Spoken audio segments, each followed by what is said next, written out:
Actually, I have terrible dreams. When I was a miniature person, I used to have terrible dreams about snakes.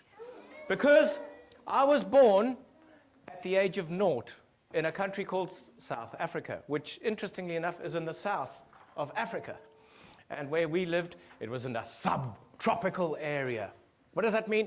It means it was hot, and it was steamy. Every afternoon in late summer, boom, there would be violent thunderstorms. The rain would come pouring down so hard. Do you know, if I was 200 yards away from the house when the first fat drops of rain started to fall, and I ran for the house, by the time I got inside, I would be soaked from the top of my head to the tips of the toes of my socks. That's how hard it rained. And often, I would be on the bus on the way home from school when the rain came. And guess what would happen? It would be my bus stop while the rain was pouring. I'd step out into it and get rained on. And if my best friend came home with me, we'd have a wet sock fight with each other when we got home. But you know who also liked the rain? The animals and the wildlife. We lived on the edge of town, so we didn't have human beings for neighbors. We were surrounded by the wilderness. You might want to call it the forest or the jungle. We used to call it the bush. We were surrounded by the bush. And there were all sorts of creatures there, and some of them were long and very thin, and then they became longer, and they stayed just as thin, and then they came to an end, and they were called snakes. And that's why I used to have bad dreams about snakes, because people used to say to me, Paul, watch out for snakes. There were poisonous ones there. There were 6 different snakes that could kill you if you got bitten by them. Or 6 different snakes that could kill you if you got bitten by them. Or 6 different snakes that could kill you if you got bitten by them. And that's why people used to say that to me. And I would have terrible movies inside my head about snakes. Now, I think writing stories is like having a dream that you can control.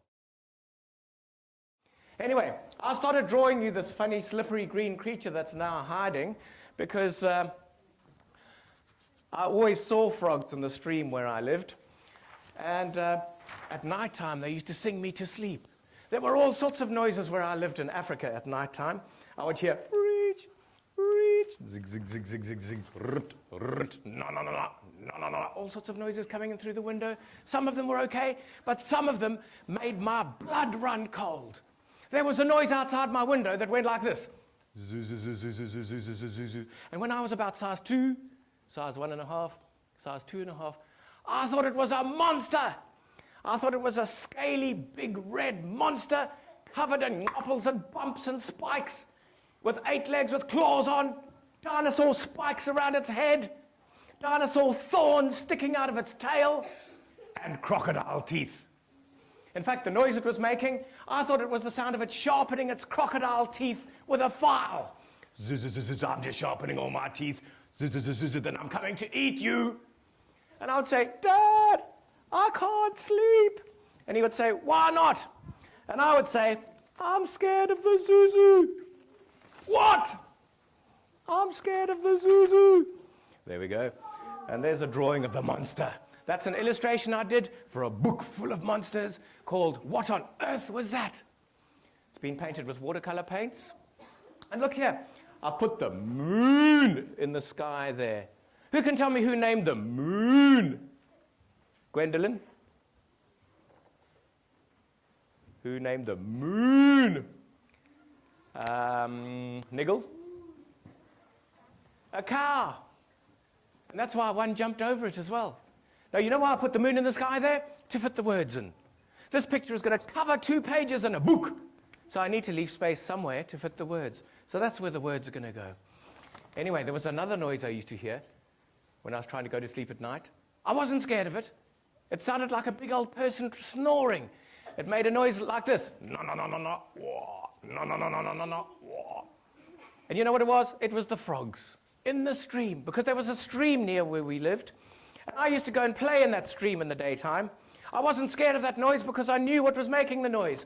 I used to go and play in the stream. As I got close to the water, I would hear all the frogs diving for cover. They'd see me coming. They'd go, watch out! Here comes Paul Geraghty! Hide! Sproing, sproing.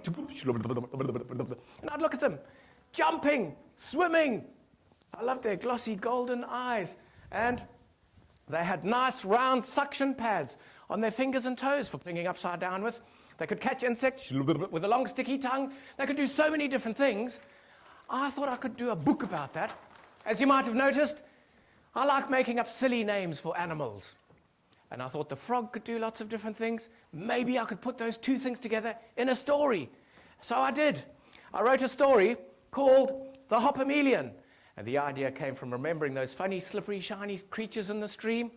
And it's a bit of a silly, cartoony story. But this story happens long ago, when the world was still quite young, long before you were born.